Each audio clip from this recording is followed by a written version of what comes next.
ها اهدنا الصراط المستقيم اخایا منگ تلارانیغا. گورا سورت چی منگ کلی شروع کنو دا اللہ حمد و سلام ہوئی چی اللہ دیسی دے دیسی دے دیسی دے منگ خاص بندگی داگا کهو خاص داگا نمرستا ہوا نو چی دا اللہ حمد و سنا دی ہوئی نو اس مناسب دے چی تا داگا نسو واری ذکر دی تو ہوئی تعلیم المسئلہ منگا برزو جی صورت یونم دے تعلیم المسئلہ دا سوال کولو طریقہ دا اللہ نے چی سوال کینو طریقے یو دا چی تب اول دا اللہ حمد و ثنا بیان کی بیا بخپل حاجت بیان کی یا کدا بلچا حاجت تیاگا و بیان کی او کل دیسی کی گی چی سڑے خپل حال و سرم بیان کیا جزید لکا سورة القصص کی موسیٰ علیہ السلام سوی رب انی لما انزلت الی من خیر فقیر یا اللہ زستا طرفنا جی کم خیر راجیز و تا محتاج مزا فقیر یم زا غریب یم ستا بما زکریہ علیہ السلام سورة مریم پہ ابتدا کی او سورة آل عمران کی چی دعائی گوختا دقی وی یا اللہ اڈو کی کمزوری شوی دی او سر میں تک سپین شوی دی بولی دا خبر کولا عجزی اللہ ترہ کر کولا گورا اللہ گورا پا دیر خوشحالی و دیر خوخد چی بند اگر تخپل عجزی رہ کرگی حالانکہ اللہ تا دا عجزی معلوم دا واللہ دا خوخی چی دا بندے زمان پا مخ کی ظاہر کی وسم خیال لے اللہ کو بدی خپلو بندگانو دیر مہین دے آغا بندگان چی خالص دا آغا بندگی کئی دا پیغمبر پا طریقے کی دا خود اللہ خاص بندگان دی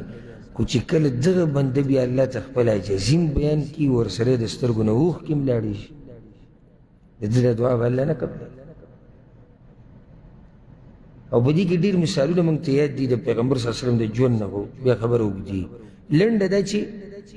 دی صورت کی دا دعا دا بختلو طریقہ اغو خویشو طریقہ صدا حمد و ثنا ہوا یو حدیث کی دام رازی چی درود و سر ہوا ہے گور دا لازم ندی واجب نہیں تا درود ہوئے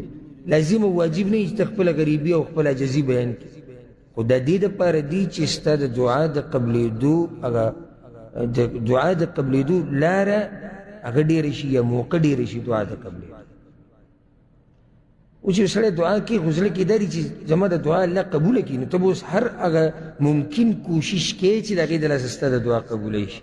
نو باقا کوشش کی او طریقہ دادا چی دعا پا خیستے طریقے سر ہوارا دا اللہ صفتو کا حمد و ثنا ہوا ہے و پیغمبر بانی درود ہوا ہے خپل عجزی اللہ تراہ کارکا بے چی سگوارے گا وارا او یو کس دعا گوختا با مسیح نبوی کی پیغمبر صلی اللہ علیہ وسلم ہوتا گوگو نو اگر ڈائریک دعاو گوختا پا پیغمبری درود ونوی نو پیغمبر صلی اللہ علیہ وسلم دیر تادیو اکڑا دا تادیو اکڑا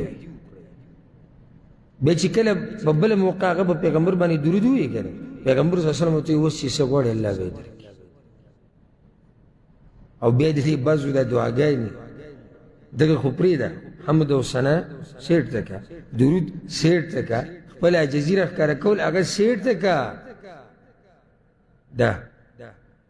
لاسونه به داسې نوري یو ته به ګوري او بل ته به ګوري بیا به پکې لاسونه داسې مګیره مګي اگر دی وایي څه دا ورته هم پته نشته خو دا یو عادت دی چې د فرض مانځنه بعد به دا چل کوي او بیا چوف او په خپل بدن راکږي او بیا راشي مولوي صاحب پسې شیخ صاحب پسې نه قبلېږي دعاګانې چې ته وایي دا ګډ داسې بزرګ دی د دې دعاګانې نه قبلېږي ستا د دعا د طریقه څه ده دا خو ته بدماشي کوې ما ته اوس ته ویلي دلته خوا کې د یو کس دوکان دی او هغه د لمانځنه به د دوکان سم ته به وایي چې بس د دوکان تی تښتي د لمانځنه بعد او چې څنګه د لمونځ ختم شي وځي نو هغه زه یو ورځ زما هم کار و زه هم ډېر زر ووتم نو هغه مو ووتو نو هغه دیزي کې زما د مخې د راکې دی ګوټ کې بلکل نو په روان یې لاسونه کړي کوه په روان یې دی او ګوري بلډینګونو ته ویلا رکو شوی ته دی به مو وسوي چې الله زما دعاګانې نه داسې طریقه ده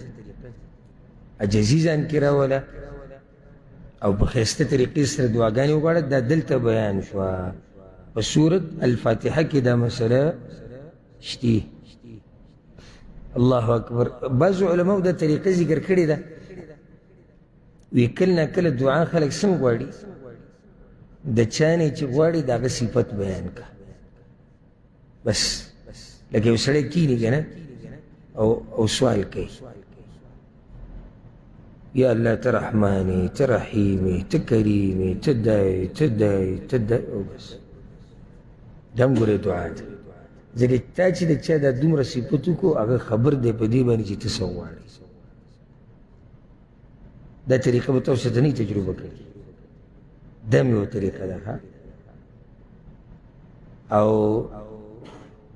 الله سبحانه وتعالی په سورة الانبیاء کې د خپل پیغمبر تذکره کړې ده د ایوب علیه السلام. وأيوب إذ نادى ربه أني مسني الضر وأنت أرحم الراحمين. الله أيوب من تو یو پیر چغوالی ایوب علیه السلام.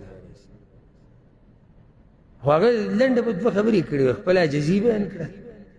یا الله وی سخت روانه ډېره ده،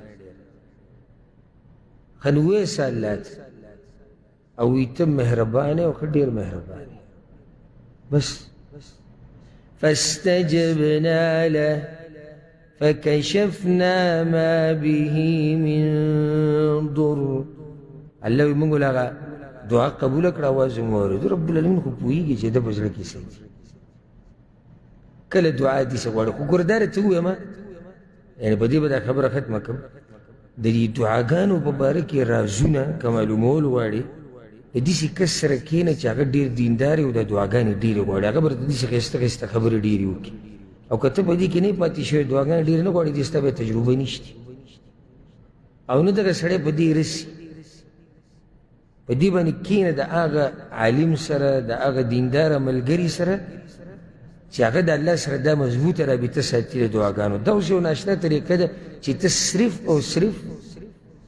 د الله حمد او ثنا بیان کې بس. او الله علیم بذات الصدور دی، ستا په زړه کې څه دي، کوم حاجت ستا الله ته د هغې پته شتي که نشتې ورته